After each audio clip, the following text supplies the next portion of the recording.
Welcome to let's crack. जैसा आप सब जानते हैं कि यह वीडियो स्थापत्य कला के बारे में है। इस वीडियो से हम स्टार्ट करने जा रहे हैं स्थापत्य कला, और यह स्थापत्य कला के बारे में पहली वीडियो है। आगे भी हम स्थापत्य कला के बारे में ही ऐसी वीडियो लाएंगे ताकि जो आप एग्ज़ाम की तैयारी कर रहे हैं, चाहे वो टीजीटी हो, चाहे पीजीटी हो, चाहे कोई भी एग्ज़ाम हो जो कि आपका गोल है, उसमें आपकी हेल्प करें। ठीक है, तो जैसा कि आप सबको बता दूं कि मैं भी आपकी तरह ही एक स्टूडेंट हूं, लेकिन मेरे जो सोर्सेस हैं जिनसे मैं तैयारी कर रही हूँ अपने एग्ज़ाम्स की, मैं आपके साथ शेयर कर रही हूँ ताकि आपको भी थोड़ी हेल्प हो जाए आपका एग्ज़ाम क्रैक करने में और आप भी अपने गोल को अचीव कर पाएँ। ओके, तो चलिए फिर स्टार्ट करते हैं ताकि वीडियो लंबी ना हो। तो देखिए, स्थापत्य कला को जानने से पहले हमें स्थापत्य कला और वास्तुकला इन दोनों में अंतर जान लेना बहुत ज़रूरी है ताकि आगे जो आप पढ़ें उसमें आपको कोई भी कन्फ्यूज़न या डाउट ना रहे। देखिए, जो वास्तुकला है इसके बारे में सबसे पहले जानते हैं। तो इसमें ऐसे भवन होते हैं जिनमें हम अलंकरण को नहीं देते, यानी जिनमें अलंकरण नहीं होता है और जिनका प्रयोग हम रहने के लिए करते हैं, उनको हम वास्तुकला के अंतर्गत रखते हैं। यानी उनमें अलंकरण नहीं होता, एकदम सादे सिंपल होते हैं। जबकि स्थापत्य कला में हम क्या देखते हैं, इनमें जो भवन बनाए जाते हैं वो अलंकरण पूर्ण होते हैं, यानी उनमें अलंकरण पाया जाता है। ठीक है, तो ऐसे भवनों को स्थापत्य कला के अंतर्गत रखते हैं। अब आप में से कुछ होंगे जिनको अलंकरण के बारे में नहीं पता। तो देखिए, जो अलंकरण मतलब होता है सजावट, चाहे वो रिलीफ के रूप में हो, चाहे वो भित्ति चित्रण के रूप में हो, किसी के रूप में हो सकती है। यानी सजावट पूर्ण जो भवन होते हैं उनको हम स्थापत्य कला के अंतर्गत रखते हैं। तो हम सबसे पहले स्टार्ट करेंगे प्राक मौर्यकालीन कला। देखिए, प्राक मौर्यकालीन कला का मतलब है मौर्य काल से पहले की कला, जो कि 600 BC से 324 BC तक रही, यानी जिसका समय है 600 BC से 324 BC। बौद्ध अनुश्रुतियों के अनुसार हम कह सकते हैं, बौद्ध अनुश्रुतियों के अनुसार ऐसा माना जाता है कि गौतम बुद्ध ने कुशीनगर में 80 वर्ष की अवस्था में महानिर्वाण प्राप्त किया था। देखिए, जो गौतम बुद्ध थे, महात्मा बुद्ध थे, इनका जन्म कहाँ हुआ था? सिद्धार्थ नगर में हुआ था, और इन्होंने कुशीनगर में 80 वर्ष की अवस्था में महापरिनिर्वाण प्राप्त किया था। महापरिनिर्वाण मतलब यहाँ पर इन्होंने अपने शरीर को त्याग दिया था। और उसके पश्चात क्या हुआ, इनकी भस्मीभूत को एक ब्राह्मण था जिसका नाम था द्रोण, उसने 8 लोगों में बांट दिया था।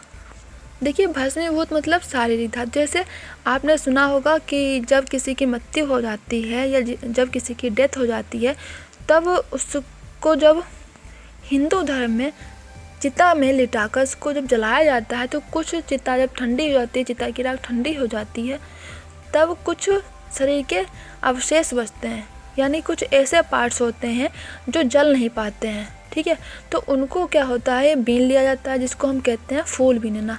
उनको बीन लिया जाता है और फिर उनको अस्थि कलश में भर करके किसी भी नदी में, जो पवित्र नदी होती है, उसमें बहा दिया जाता है।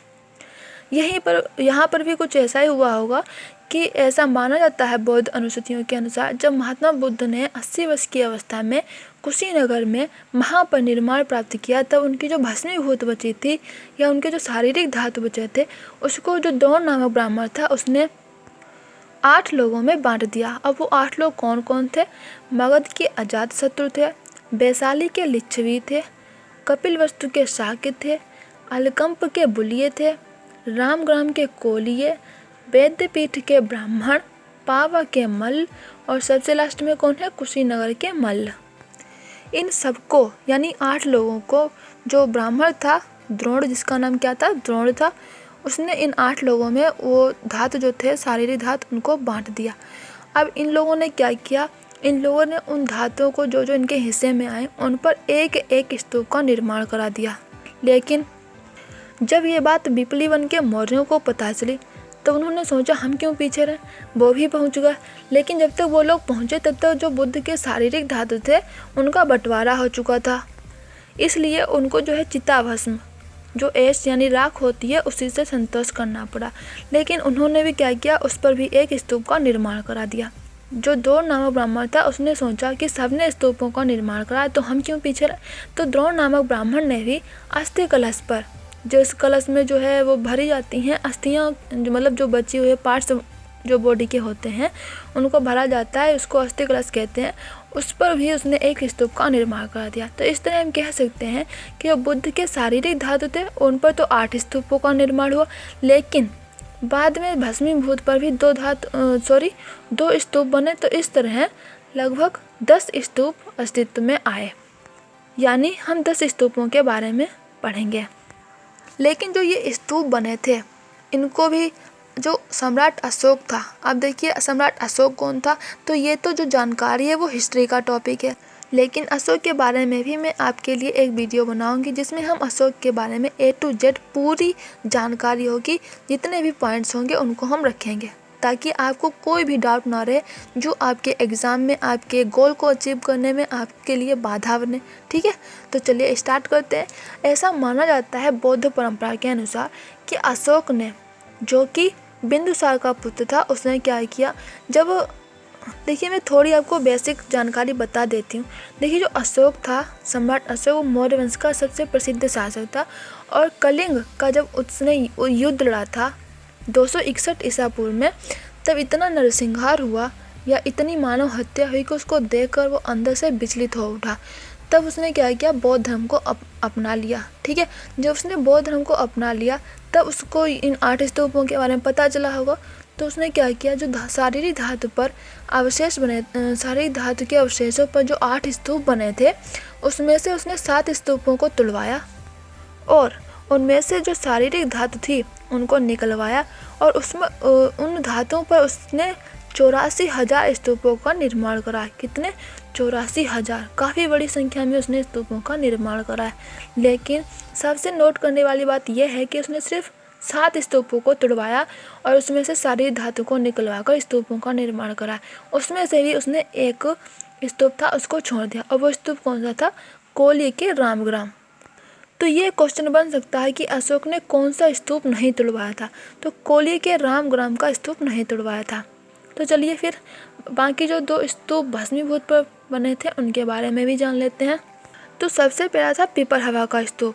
ठीक है, ये स्तूप पहले तो ये स्तूप जो है ये उत्तर प्रदेश के सिद्धार्थ नगर में बड़पुर नामक स्थान पर है अभी प्रेजेंट में, लेकिन पहले ये उत्तर प्रदेश के बस्ती जिले में नौगढ़ के पास में स्थित था।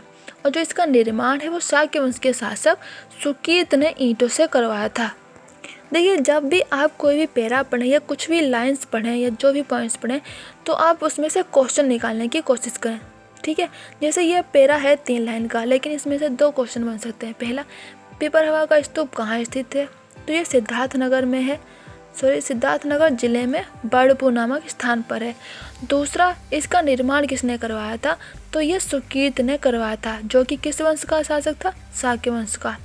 आई होप आपको समझ में आ गया होगा। तो चलिए आगे बढ़ते हैं।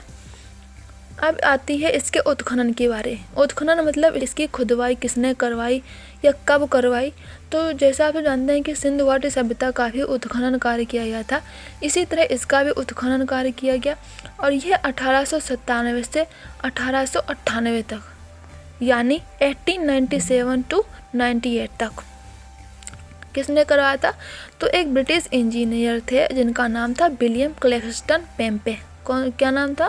विलियम क्लैक्सटन पेम्पे। इन्होंने करवाया था। और यहाँ पर जो बुद्ध की अस्थि मंजूषा है वो पीतल की धातु की बनी है और अभी ये प्रेजेंट टाइम में लखनऊ में संग्रहित है। अब मैं आपको इमेज दिखा देती हूँ ताकि जो भी आपके पॉइंट्स हैं वो क्लियर हो जाए। देखिए ये है अस्थि मंजूषा जो कि मिली है पिपरहवा स्तूप से, और ये है पिपरहवा का स्तूप। ठीक है, और अभी रुकिए, एकदम मैं आपको एकदम क्लियर दिखा देती हूँ। अलग अलग एंगल से इसकी जो है इमेज ली गई है और ये अलग अलग एंगल से कैसा दिखता है। देखिए ये ईंटों से बनाया गया और आप देख सकते हैं इसमें ईंटें चमक भी रही हैं। ये जितने भी 4 इमेज हैं ये चारों इमेज पिपरहवा स्तूप की हैं। देखिए इमेज इसलिए ज़रूरी होती है ताकि आप जो भी चीज़ पढ़ें वो एकदम क्लियर हो जाए, एकदम आपके दिमाग में छप जाए, ताकि जब भी आप इस चीज़ के बारे में सोचें तो आपको ये इमेज आपके दिमाग में आ जाए और एकदम चीज़ क्लियर हो जाए। अब आता है शमशान चैत्य स्तूप। ये कहाँ स्थित है? ये लोरिया नंदनगढ़ चंपारण बिहार में स्थित है। ठीक है, अब आप सोचेंगे कि इसके बारे में सिर्फ एक लाइन, तो जो शमशान चैत्य स्तूप है इसके बारे में सिर्फ यही इम्पोर्टेंट है कि ये कहाँ स्थित है। बाकी मैंने इसके बारे में इंटरनेट पे भी जानकारी देखी, कोई भी ऐसा पॉइंट नहीं मिला जो आपके एग्ज़ाम के लिए उपयोगी हो। और बेफालतू की चीज़ें पढ़ना, एनर्जी वेस्ट करना बेकार की बात होगी। इसीलिए आप वही पढ़ें जो आपके एग्ज़ाम के लिए उपयोगी हो, हेल्पफुल हो, जो आपके एग्ज़ाम क्रैक करने में आपकी हेल्प करे। और दूसरी बात मैं आपको ये बताना चाहूँगी कि जितने भी इमेज हैं, ठीक है, चाहे वो पीपर हवा स्तूप की हो, चाहे अस्थि मंजूषा की हो, ये सब मैंने इंटरनेट से ली हैं। ठीक है, आगे बढ़ते हैं। अब आपको लास्ट में आपको बताऊंगी कुछ स्मरणीय तथ्य हैं जो आपको ध्यान में रखने, और ऐसे ये पॉइंट्स हैं जो एग्ज़ाम में पूछ ले जाते हैं। तो चलिए, पहला पॉइंट ये है प्राक मौर्यकालीन कला की जानकारी। प्राक मौर्यकालीन कला की जानकारी हमें कहाँ से मिलती है? ये हमको पाणिनि के अष्टाध्यायी से प्राप्त होती है। कहाँ से प्राप्त होती है? पाणिनि के अष्टाध्यायी से। नेक्स्ट पॉइंट आपको ये ध्यान में रखना है कि जातक कथाओं में भवन निर्माता को वास्तु विद्याचार या महावर्तकी कहते हैं। क्या कहते हैं? वास्तु विद्याचार या महावर्तकी।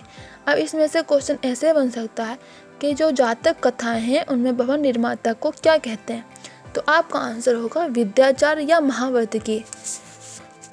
और लास्ट पॉइंट आपको यह ध्यान में रखना है कि राजगृह की प्रस्तर प्राचीर को साइक्लोपियन वॉल कहते हैं। अब आप सोच रहे हैं कि ये प्रस्तर प्राचीर क्या होती है? प्रस्तर प्राचीर मतलब जो पत्थर की प्राचीर हो उसको क्या कहते हैं? Cyclopean wall. आई होप आपको ये वीडियो अच्छी लगी होगी, आपके एग्ज़ाम के लिए हेल्पफुल रहेगी। देखिए, मैं भी एक स्टूडेंट हूँ और जहाँ तक मेरी कोशिश यही रहेगी मैं आपको कोई भी गलत जानकारी नहीं दूंगी। जितने भी मेरे सोर्सेस हैं जहाँ से मैं ये नॉलेज लेती हूँ या जहाँ से जो भी मेरी तैयारी के सोर्सेस हैं, मैं आपको उन्हीं से जानकारी दूंगी। तो प्लीज़ अगर कोई टाइपिंग मिस्टेक हो जाती है तो उसको ध्यान में ना रखें। और इतना तो मैं कहूँगी कि आप लोग इतने मैच्योर हैं कि अगर कोई भी टाइपिंग मिस्टेक हो जाती है तो मैं साथ साथ में बोलती हूँ तो आप उसको सही कर लेंगे। और अगर आपको कोई प्रॉब्लम है तो आप प्लीज़ कमेंट बॉक्स में ज़रूर लिखें और मुझे बताएं ताकि मैं आपकी प्रॉब्लम को दूर कर सकूँ। अगर वीडियो अच्छी लगी हो आपको तो लाइक करना, अगर अच्छी नहीं लगी हो तो प्लीज़ डिसलाइक ज़रूर कर देना और अपना कमेंट बॉक्स में ज़रूर छोड़ देना। Thanks for watching.